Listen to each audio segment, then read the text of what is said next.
encontramos con Javi Serrano en nuestro espacio de historia, como es habitual, con nuestro experto. Vamos a hablar hoy de una figura relevante en Roma, que es Julio César. Vamos a descubrir pues algo más que de lo que sabemos, que es poco, yo creo, de Julio César, y lo vamos a hacer de la mano de Javi Serrano, que está aquí ya con nosotros. ¿Qué tal? Muy buenos días y bienvenido, Javi. Hola, buenos días. Aquí, Oh, bien hallado. Hoy no está nuestro compañero José Manuel, que es el habitual en esta entrevista contigo, así que hoy voy a ser yo y espero estar a la altura también. Sí, por supuesto, ¿no? Vamos a hablar de Julio César. El nombre completo era Julio Cayo César, que según diferentes crónicas, para algunas personas nació un 13 de julio y para otras un 15 de julio, tal día como hoy. Por eso Pues lo has buscado, lo has querido traer. de poner por su efeméride el hablar de uno de los personajes más importantes que ha dado la historia o que más ríos de tinta ha hecho correr, ¿no? Puesto que sobre él se ha escrito mucho y bueno sobre la figura de Julio César. Por supuesto, es muy reconocido como figura central en Roma, pero es verdad que la mayoría no conocemos, lo hemos estudiado, pero ya prácticamente no nos acordamos de quién ha sido y de dónde viene. Tú dices que Julio César es una figura central hasta Eneas. ¿Quién era Eneas? Eneas es un personaje mítico, el cual Virgilio escribió la Eneida, o el viaje de Eneas. Era un personaje que había estado luchando en la guerra de Troya a favor de los troyanos, porque él era un hijo de la diosa Venus, pero él era un sencillo pastor de ovejas, solamente que tuvo un problema con Aquiles, al cual se había enfrentado varias veces, y entonces él cogió y decidió ponerse a favor de los troyanos, aunque el enfrentamiento que tuvo ya directamente en la caída de Troya, tuvo que ser Zeus y Neptuno quien lo sacaran a través de transformarlo en una nube y sacarlo de allí y hacer ese viaje, un viaje en el que su mujer muere porque se queda atrás y en el que sí se puede llevar a su hijo Ascanio. Su hijo Ascanio llega hasta Cartago, donde se enamora fervorosamente de él la reina de Cartago, Dido, una reina que le pide que se quede con él, pero Zeus le dice que tiene que seguir su viaje hasta encontrar la tierra soñada, que llegará hasta Albalonga, que está en la región de la Lacio, y allí 8 generaciones después de su hijo Ascanio es donde nace de su hija Rea Silvia 2 niños, que el padre era Númitor y los niños se llamaban Rómulo y Remo, pero le habían quitado el trono y quería a Mulio, que le había quitado el trono, quería matar a los niños para que nadie le arrebatase el trono. Estos niños pues fueron abandonados, amamantados por la loba, y cuando ya fueron grandes pues ya cogieron y asesinaron a Mulio, pero no quisieron ser reyes de Albalonga, ellos quisieron construir un sitio nuevo, y en el Monte Palatino pues uno mató al otro, y en conmemoración del nombre pues Rómulo le creó el nombre de Roma, el nombre de Remo, de su hermano. Y aquí es donde Julio dice que la dinastía de su familia procede hasta allí. Sin embargo, fuera de la leyenda, lo que sí sabemos es que una hermana de su padre, que se llamaba Julia, se casa con un gran general de Roma, como es Mario, que aparte es una de las personas más veneradas por el pueblo dentro de la República. Y entonces ahí es cuando ya enlaza con la parte patricia, porque no era de la parte de los patricios. Lo que ocurre que Julio, que nace en el año 100 antes de Cristo, a los 15 años su padre muere.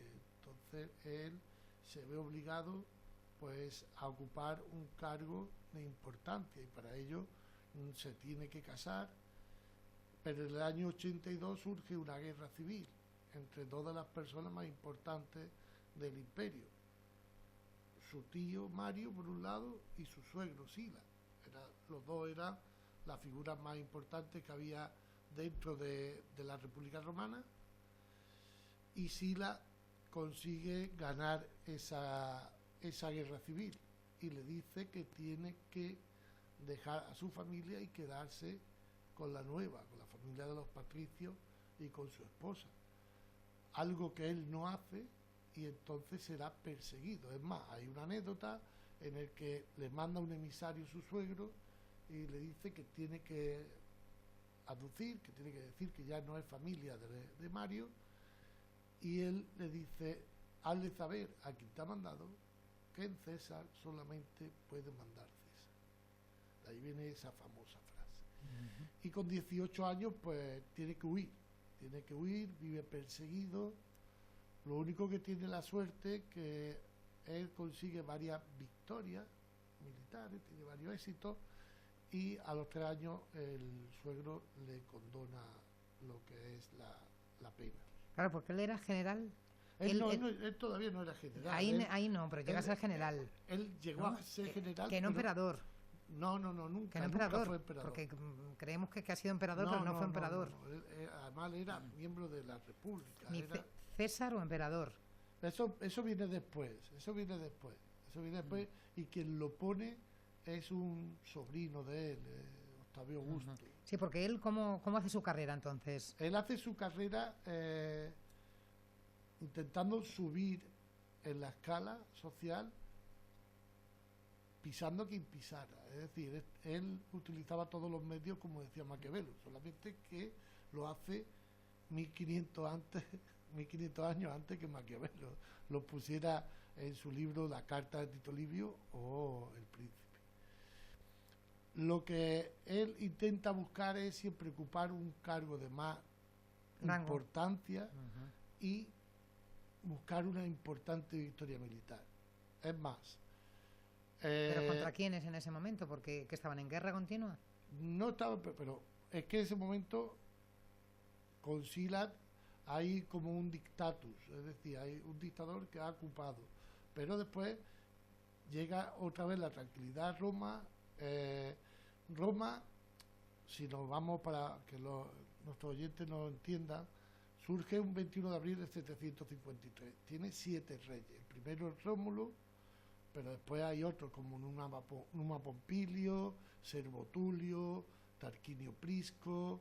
Anda, que los nombrecitos que tienen, ¿no? Sí, pero el último que fue depuesto en el año 509 a.C., se llamaba Tarquinio el Soberbio. Imagínate con ese nombre. Y si se crea la república es porque dice que una persona que tenga todo el poder es malo.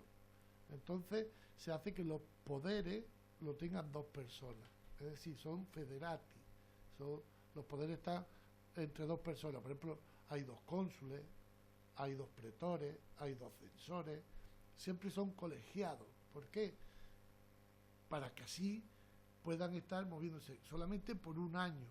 Al año hay que renovarlo y tiene que ocuparlo otras personas. Entonces tú, si vas a hacer carrera, pues vas subiendo en el escalafón.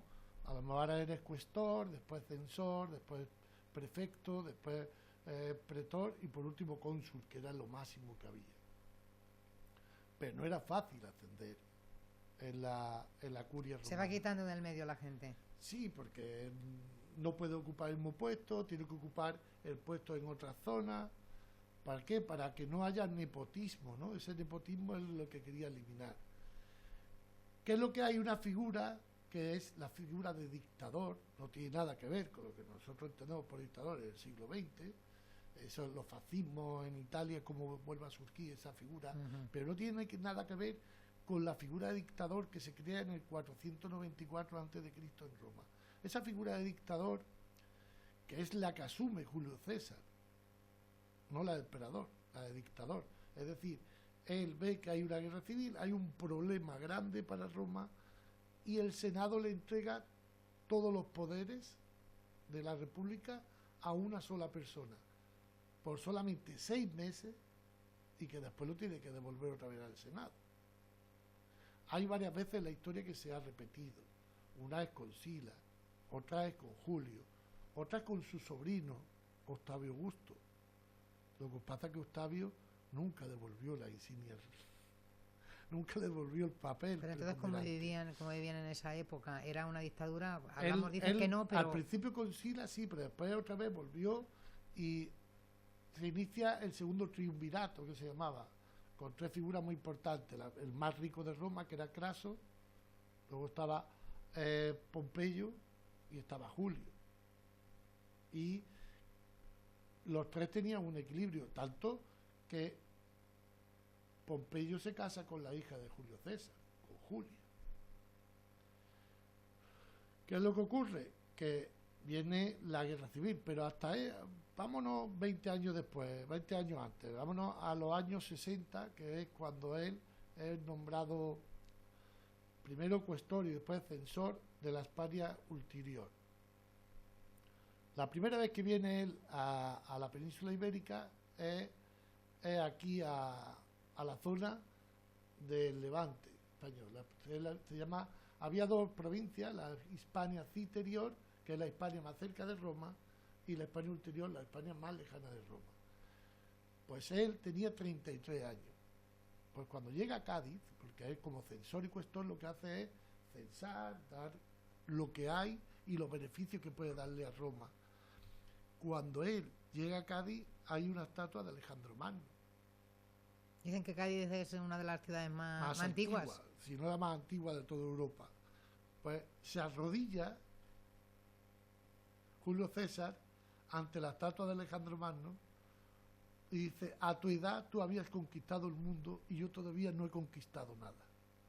¿Qué es lo que ocurre? Que en el año 99 lo nombran cónsul y tiene que ir a la Galia porque hay una rebelión de los galos. Y aquí es donde ve la oportunidad perfecta de conseguir una gran victoria militar. Del 59 al 53 está luchando en la guerra de la Galia y la gran victoria la consigue contra Vercingetorix en la batalla de Alexia. Tenemos que pensar que tenía 10 legiones, algunos dicen que 15, 10 legiones, estamos hablando... Hablamos de la legión romana. Sí, de las legiones romanas, que estamos hablando que César tenía 5.000 soldados contra casi 60.000. Estaba rodeado por 60.000.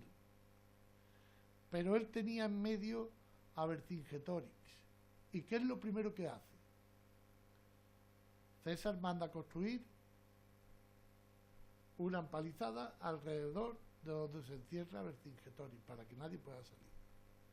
Y a su vez hace construir una segunda muralla para que nadie le pueda atacar por detrás. Ahí donde estuvo la clave de la victoria, puesto que él o los soldados romanos que estaban entrenados para atacar, atacaban siempre por flancos donde más débiles estuviesen los galos.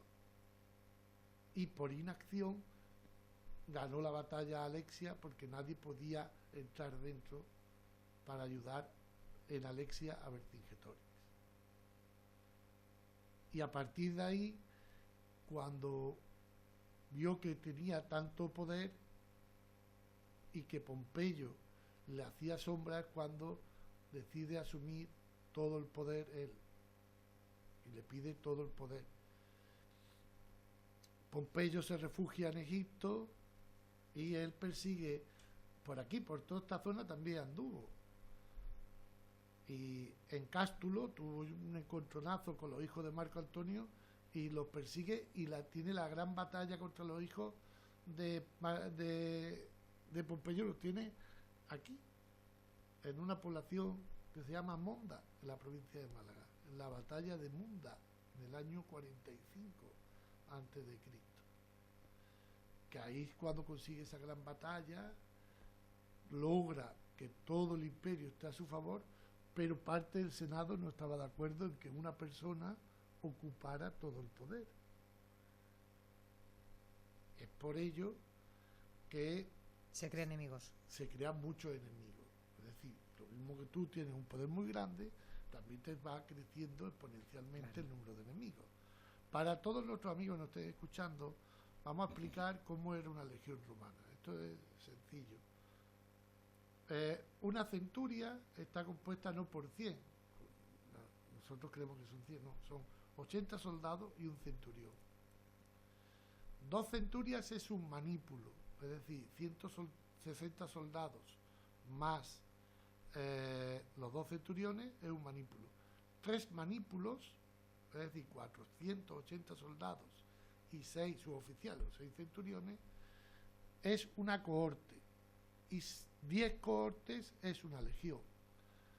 Pero la legión la ocupaban también el que llevaba el estandarte, la ocupaba también ingenieros, que eran los que después decían los emplazamientos para donde mejor dormir. Llevaban un séquito alrededor también. Sí, y luego llevaba un grupo de intendencia dirigido por el prefecto, que era el tercero, que había en el escalafón militar, que era el que se encargaba de toda la intendencia, de todo el habituallamiento, de toda la comida y la bebida que necesitaba el ingente número de personas que componían las legiones romanas. ¿Y eso cómo vivían? Ellos porque eso se iban moviendo, ¿no? Sí, ellos tenían un paso que es parecido al paso que tienen los legionarios nuestros. También nuestro legionario viene de la legión romana. Y ellos tenían la capacidad de andar todos los días 20 kilómetros. 20 kilómetros. Pasa que cuando el primero que había salido por la mañana estaba llegando al sitio, los últimos estaban saliendo. Porque eran muchas personas las que iban dentro de todo el séquito. Y ellos, el servicio militar tenía un salario, parte se le pagaban sal, por eso lo de salario viene de ahí, y a los 20 años se jubilaban. Y muchos después se les daba un destino tranquilo, con tierra, para que ellos se dedicaran. Muchos se venían a la Bética, puesto que la Bética, más en Itálica, lo que hoy en día es Santiponce, fue la primera ciudad que se crearon para los antiguos soldados, ¿no? ¿Santiponce en Sevilla? En Sevilla, donde ahí era Trajano. Marco Ulpio Trajano, que nació en el 53 después de Cristo, para muchos reconocido como el mejor emperador que ha tenido Roma, que estuvo hasta el año 117, que le siguió su sobrino Adriano, también de Itálica, y que para muchos era el Optimus Princeps, el mejor entre iguales. Antes te preguntaba, ¿no? Que me había ido un poco, quizá a lo mejor me había adelantado. ¿César o emperador? Porque él se llama Julio César, pero no fue emperador. No. ¿Qué diferencias hay entre un César y un emperador? Vale. El emperador es que se le da origen divino.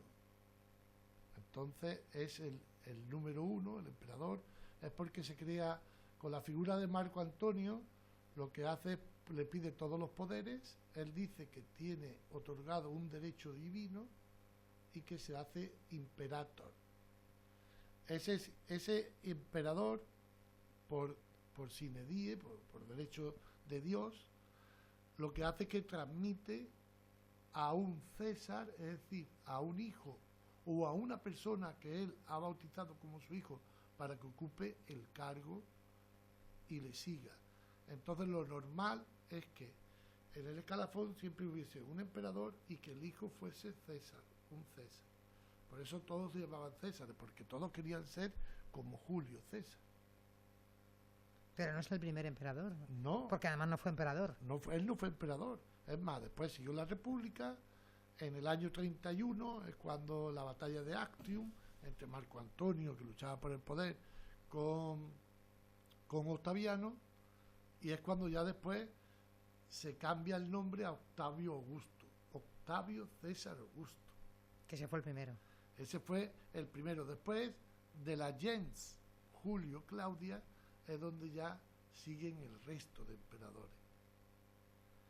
¿Qué emperador qué significaba en esos momentos? El imperator era la persona más importante y que tenía divino, venía desde Venus, Júpiter, había Minerva. Era intocable prácticamente. Claro, bueno, intocable entre comillas. Entre comillas, porque luego se asesinaban unos a otros. Porque, por ejemplo, Calígula, que era emperador, fue asesinado por la Guardia Pretoriana y buscando a ver quién podemos poner de emperador, se encontraron a un tío de Calígula que estaba escondido detrás de unas cortinas, el cual era medio cojo, tenía ciertos problemas en la cara, que era Claudio, que al final fue un grandísimo emperador. Sí, que además conocemos la serie y la película que Sí, hubo, ¿os acordáis, no? Yo Claudio, maravillosa. Pues Claudio fue el que le siguió. Y después estuvo Nerón. Pero es que a la muerte de Nerón hay otra guerra civil en la que hay 4 emperadores que luchan: Vitelio, Galba, el gran Vespasiano, que venía desde Jerusalén, que dejó a su hijo, que fue el que se cargó el templo de Jerusalén y se trajo a 10.000 judíos, y que donde estaba la explanada de la casa de Nerón es donde se construye el gran anfiteatro de Tito Flavio Vespasiano, lo que nosotros conocemos como el Coliseo. Ajá, que es una maravilla. Pues eso se construye en el 70, entre el 70 y el 80 después de Cristo, por esa, y después ya le sigue pues su hermano, bueno, está Flavio, su hijo Tito, y después su hermano Domiciano. Plaza Navona, hay una plaza que parece como un estadio de atletismo, pues ese era el estadio de Domiciano. Bueno, Roma es una maravilla, creo que vas a ir este verano de nuevo, has ido un montón de veces. Como nos queda poco tiempo, sí que nos gustaría saber cómo aparte de la trayectoria que ha tenido, que es inmensa, cómo es el final, ¿no? Cómo llega su final, que es un final no bueno, el final, digamos, un final dramático, trágico, ¿no? Él había ascendido en el poder, pero también se había quedado muchos enemigos, y entonces la fiesta más importante, aparte de la Saturnalia, que era en diciembre, estaban los Idus de marzo. Los Idus de marzo, el 15 de marzo, hay una fiesta importante, y acudía al Senado para que todos los senadores pues salieran juntos en procesión, en una pompa que se llamaba. Pero vio cómo se le abalanzaban y le dieron 23 puñaladas. En las 2 primeras se dice, lo que se recoge en los pocos textos que hay, que él se encogió, se tapó con la túnica, y que lo poco que fue a abrir y vio como un sobrino, gran amigo suyo, como era Bruto, y le dijo: tú también, Bruto, tú también. 23 puñaladas. Una muerte trágica, pero que ponía fin, o el epílogo a una vida llena de altibajo, de arriba a abajo. Hemos hablado, por ejemplo, de que él estudió en la escuela más prestigiosa de oratoria que había en todo el Mediterráneo, que era en Rodas. ¿Era buen orador? Era muy bueno. Él lo único que tenía un problema de alopecia que le hacía un poco... Por eso ponía la corona, para taparle un poco las entradas que tenía. Y él lo atrapan unos piratas y le dice que pidan un rescate. Y le dice a los piratas que van a pedir 10.000 sestercios, 10.000 monedas por él. Y dice que no, que él vale por lo menos el doble. Y los piratas decían: pero ¿quién es este pequeño insolente que me dice cuánto tengo que pedir? Y te pide lo que quiera, que me van a rescatar. Y cuando yo salga de aquí, os buscaré y os mataré a todos. Y así fue. Y lo hizo. La madre buscó el dinero, pagó, salió, y después él se dedicó, cogió, alquiló una flota, los persiguió y los mató a todos. ¿Cuáles serían los valores que ha dejado Julio César? Nos ha dejado, ha tenido un impacto muy grande dentro de lo que es la sociedad occidental. Es decir, porque si parte de la sociedad occidental que hoy tenemos hoy en día nace con Roma, qué duda cabe que parte del principado o el imperio nace con él. Él no lo puede llevar a cabo porque es asesinado, pero ese legado lo recoge Octavio Augusto para ponerlo en marcha, para poder implementarlo. Es decir, una forma en la cual los romanos conquistan, pero además le hacen asimilar ciertas formas, ¿no? Llevan la lengua, son permisivos con la religión, no era obligatorio, lo único que tiene que tener era el culto al emperador, pero además tú podías tener otros dioses que no había ningún problema. Te traen un derecho, el derecho romano, el derecho romano, y te traen una comida, te traen, es decir, ellos, como no podían llegar a todos los sitios, había que ser inteligente y lo que era asimilar a los líderes locales. Si tú asimilas a los líderes locales, esos líderes locales son los que te van a controlar esa población. Y si se controla esa población, pues tú podrás controlar a la ciudadanía, ¿no?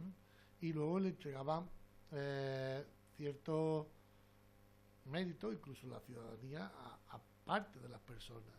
Es más,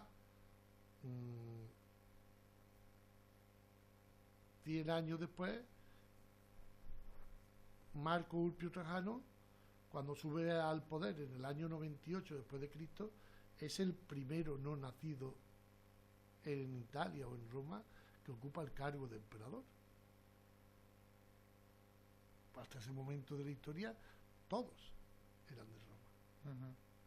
Bueno, cuántas cosas por descubrir, que nos traes. Tú vas a estar ahora próximamente, irás a hacer un pequeño descanso a Roma y siempre me imagino que cosas que ver, ¿verdad? Que descubres cosas. Descubre cosas nuevas. Eso es lo bonito de la vida. Claro que sí. Bueno, pues gracias por estar con nosotros, Javi. Esta interesante charla sobre Julio César y te esperamos para la próxima cuando quieras. Un placer. Hasta pronto.